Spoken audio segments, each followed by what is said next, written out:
Now let's start with something most men miss. Not because they don't care, but because they've been taught to look at strength and take it at face value. You see, one of the most misunderstood aspects of the modern woman is this. Beneath her strength, her independence, her polished exterior, there's often a quiet emotional vulnerability that rarely gets acknowledged, let alone nurtured. Now, I'm not talking about weakness in the fragile, helpless sense. I'm talking about the kind of vulnerability that sits deep within her. The longing to feel emotionally safe, truly seen, and deeply understood by a man who's grounded enough to hold that space. And here's the paradox. The stronger she appears on the outside, the less likely you are to notice this softness within. That's because women, especially today, are conditioned to perform strength. They've learned to be self-reliant, resilient, high-achieving, and that's not a bad thing. But emotional resilience doesn't mean the absence of emotional need. It just means she's learned to mask it better. So what does that look like in real life? Maybe she shrugs off a compliment that actually meant a lot to her. Maybe she brushes away your attempt to console her with a quick "I'm fine" when she's anything but. Or maybe she pretends she's unbothered when you emotionally pull away. But trust me, she's felt every inch of that distance. What many men miss is that women don't always express their needs directly. That's not because they're trying to be difficult. It's because emotional vulnerability, especially in a romantic context, feels incredibly risky. To open up, to really open up, means putting her heart on the table and trusting that you'll know what to do with it, that you won't dismiss it, that you won't weaponize it, that you won't see her as too emotional or too much. And here's where masculine presence comes in. Because the men who can stay calm, observant, and grounded in the face of emotional intensity, those are the men women feel safest around. That emotional safety, it's what allows her to soften, to let go, to show you sides of her no one else gets to see. It's not about solving her problems or giving her advice every time she's upset. It's about holding space, creating an emotional container where she feels free to be human. That container is made of consistency, empathy, and above all, emotional intelligence. Can you sit with her silence without rushing to fill it? Can you notice when her energy shifts, even when she says nothing? Can you ask, what's really going on? And mean it? Because here's the truth. The most powerful women often crave the most grounded men. Not flashy, not overbearing, just steady, present, safe. And this is where the psychological depth comes in. When a woman feels emotionally safe with a man, her nervous system relaxes, her guard drops, her femininity flows. This isn't spiritual fluff, this is neuroscience. Safety regulates the nervous system. Connection increases oxytocin. Emotional availability strengthens relational bonds. It's biology and psychology working in sync. Men who understand this operate at an entirely different level. They don't just win her affection, they win her trust. And trust, my friend, is the currency of love. So if you want to understand women, start here. Look past the armor. Look past the independence. Start seeing not just who she shows the world, but who she hides from it. That's where the real connection begins. Because the woman who feels emotionally safe with you will give you everything. And not because she has to. Let's move into something a bit more subtle, yet incredibly common in female behavior, and that is overthinking and silent testing.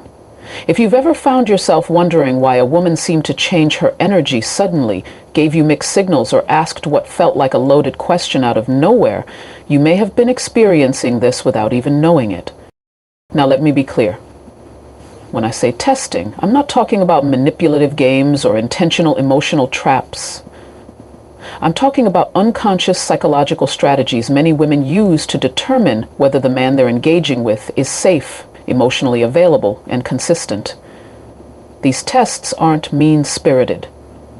They are protective mechanisms, and they're often driven by fear, fear of disappointment, fear of abandonment, fear of giving too much to someone who hasn't earned that level of access. Here's the deeper truth. Women are intuitive thinkers. Their minds don't always operate in straight lines. They often think in loops, in patterns, in emotional symbols rather than direct statements. And when a woman feels something is off, even if she can't articulate it, she starts to overthink. Not because she wants to be dramatic, but because her internal world is wired to detect subtle emotional shifts. So instead of saying, "I'm afraid you're losing interest," she might say something like, "You've been quiet lately. Are you bored?" It's not really a question, it's a scan. She's trying to feel where you stand without exposing her own vulnerability. She's hoping you'll respond in a way that reaffirms her sense of emotional security. And if she doesn't get that reassurance, she'll start testing. Gently at first. Maybe she delays texting back, withholds a little affection, brings up another man casually in conversation, or acts like she doesn't care about your plans. These aren't always conscious decisions. Think of them more like internal alarm systems going off. She's watching how you react, not to punish you, but to answer a deeper question. Can I relax with you, or do I need to protect myself? The challenge here is that most men interpret these behaviors as confusing, passive-aggressive, or even disrespectful. But when you zoom out and understand the psychology behind them, you begin to see the bigger picture. These so-called tests are not about control. They're about safety, emotional safety. And this is where your response matters more than you think. You don't need to play her game or outmaneuver her moves. What you need is presence, clarity, and calm leadership. If she's pulling back slightly, instead of reacting with ego or irritation, ask yourself, what might she be afraid of right now? Can you stay open? Can you invite her back into connection without needing to chase or scold? Sometimes all it takes is a simple, grounded "Hey, I notice you've been a little distant. What's really going on?" That one sentence, said with calm curiosity, can stop a spiral of overthinking dead in its tracks. It signals to her nervous system, this man is paying attention. This man sees me, and once a woman feels seen, she no longer needs to test because she trusts. This is the deeper layer that separates emotionally intelligent men from the rest. It's not about being perfect or always having the right words. It's about having the emotional bandwidth to hold her uncertainty without making it about you. That's what turns friction into intimacy and confusion into clarity. Because at the end of the day, the woman who's testing you is really just asking one question underneath it all. Will you stay present even when I don't make it easy? Let's talk about something that often gets buried under layers of social conditioning and modern ideologies. Yet it's one of the most powerful forces operating beneath the surface in male-female dynamics. It's this unspoken craving many women have for masculine polarity, a desire they may not openly admit, even to themselves, but one that shapes how they feel attraction, connection, and trust. Now, I want you to understand this from a psychological and philosophical lens, not from the shallow stereotypes that get thrown around online. Polarity isn't about dominance or submission. It's not about men controlling women. It's about energetic balance. When masculine and feminine energies meet in their fullest expressions, there's magnetism, there's flow, and more importantly, at the core, masculine energy is about direction, structure, and presence. Feminine energy is about expression, emotion, and movement. And while every person carries both energies within them, in most heterosexual dynamics, the attraction thrives when the masculine leads with clarity and the feminine responds with openness. The tension between these energies is what creates chemistry, not just physically, but emotionally and even spiritually. But here's where the conflict shows up. The modern woman has been taught to lead with her masculine side. She's been trained to be efficient, logical, productive, assertive, qualities necessary for success in the modern world. And again, that's not a flaw, it's survival. But what often happens is that she becomes stuck in doing mode. Even in her romantic life, she doesn't know how to relax into her feminine. because there's no masculine presence strong enough around her to allow that softening. So what does that mean for you as a man? It means that when you show up with real masculine energy, not bravado, not performance, but calm, grounded leadership, you awaken something in her that's deeply wired. You create space for her to drop the armor, to stop performing, and to finally feel. And when a woman feels emotionally and energetically safe, everything shifts. Her walls come down. Her body language changes. Her tone softens. She starts to glow. Not because you made her, but because you gave her permission through your presence to return to her essence. And this is where most men miss the mark.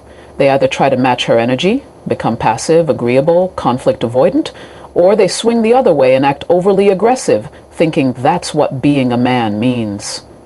Both extremes kill polarity. True masculine energy isn't about overpowering. It's about being deeply rooted in yourself, so rooted that her storms don't shake you, her moods don't unseat you, her emotions don't intimidate you. You simply remain. And here's what's fascinating. Even the most independent, assertive, high-achieving women often crave that kind of masculine container, not because they want to be controlled, but because they want to be held. Held emotionally, held energetically, held in a space where they can stop doing, stop planning, stop fixing, and just be. When you embody that energy, you stop chasing validation. You stop tiptoeing. You stop trying to earn love. Instead, you become a presence she feels drawn to, even if she can't explain why. It's primal. It's ancient. And it's incredibly powerful. So don't be afraid to lead. Don't be afraid to take initiative, to claim space, to say, this is where I stand. Do it with respect, with clarity, with heart. Because when a woman senses that strength in you, something deep inside her responds. And that response, that's not manipulation. That's resonance. Because when you stand firm in your grounded masculinity, you don't just attract a woman's attention, you earn her trust, her surrender, and her deepest respect. Let's explore a truth that many men overlook, often because it's not shouted from the rooftops, but whispered quietly in the heart of a woman. The deep, sometimes hidden desire to be chosen and led. Now, this isn't about control or dominance, nor is it about erasing her independence. Rather, it's about something far more nuanced and profound. At its core, this desire taps into fundamental human psychology. We all want to feel special, significant, and prioritized. For many women, no matter how successful or assertive they are, the longing to be chosen by a man, selected deliberately, not just casually accepted, is deeply embedded. It's a call for recognition on an intimate level, the emotional equivalent of hearing, "You are the one I want to stand with. You are my priority." But here's the catch. Being chosen isn't about passive waiting or demanding attention. It's about the man stepping forward with presence, clarity, and intention. It's about leadership, not as a position of power, but as an act of care and responsibility. To lead a woman emotionally means to create a space where she feels secure enough to relax into her fullness. It means showing up consistently, making decisions with her in mind, and sometimes gently guiding the relationship through uncertainty. Philosophically, this ties into the age-old dance between freedom and security. Women can fiercely protect their freedom, intellectually, socially, professionally, and rightly so. Yet beneath that freedom lies a yearning for safety. Paradoxically, true freedom in a relationship comes not from constant independence, but from being with someone who chooses you willingly and whose leadership doesn't constrain, but empowers. This leadership manifests in many small ways: calling her intentionally, remembering details that matter, making plans that include her, standing by her during challenges, and offering support without being asked. It's an energetic posture that says, "I see you, I choose you, I am here." And when that posture is genuine, it resonates deeply. Of course, it's crucial to clarify what this isn't. It's not about controlling her choices, her career, or her voice. It's not about telling her what to do or diminishing her autonomy. Rather, it's about a mutual dance where the man takes initiative in ways that honor her, while she reciprocates by trusting and allowing herself to lean in, not out of obligation, but because it feels safe and natural. Psychologically, being chosen activates profound emotional centers. It taps into attachment needs and signals that she is valued beyond utility or surface level attraction. This validation allows a woman to feel fully embraced, mind, body, and spirit. It's a dynamic that fosters vulnerability, intimacy, and growth. What's fascinating is how many men miss this cue entirely. They may assume a woman who is confident and assertive doesn't want to be led, or that she prefers equality